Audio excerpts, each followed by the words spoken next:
ግን አንድ ጥያቄ ልጠይቃችሁ ፈልጋለሁ። እንግዲህ ይህንን መልእክት የምትሰሙ አባቶች፣ እናቶች፣ ወጣቶች ልትሆኑ ትችላላችሁ። ጥያቄ ምንድነው?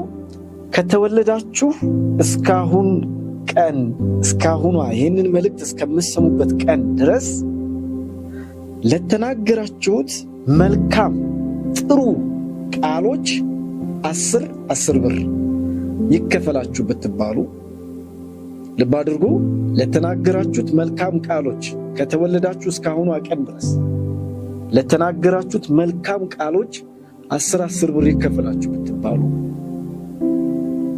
ከዛ ደግሞ ሁለተኛው ጥያቄ ልክ እንደቀደሙ ከተወለዳችሁ እስካሁን ቀን ድረስ ለተናገራችሁት መጥፎ ቃላት መጥፎ ንግግሮች ደግሞ 5 ብር ይቀነስባችሁ ብትባሉ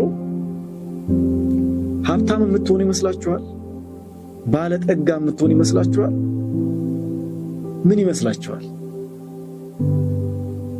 መልሱን ለእናንተ ተዋለሁ። የእግዚአብሔር ቃል ምን ይላል ስለ አንደበት? ያዕቆብ ምዕራፍ 3 ቁጥር 1 ጀምሮ ወንድሞች ሆይ ከእናንተ ብዙዎች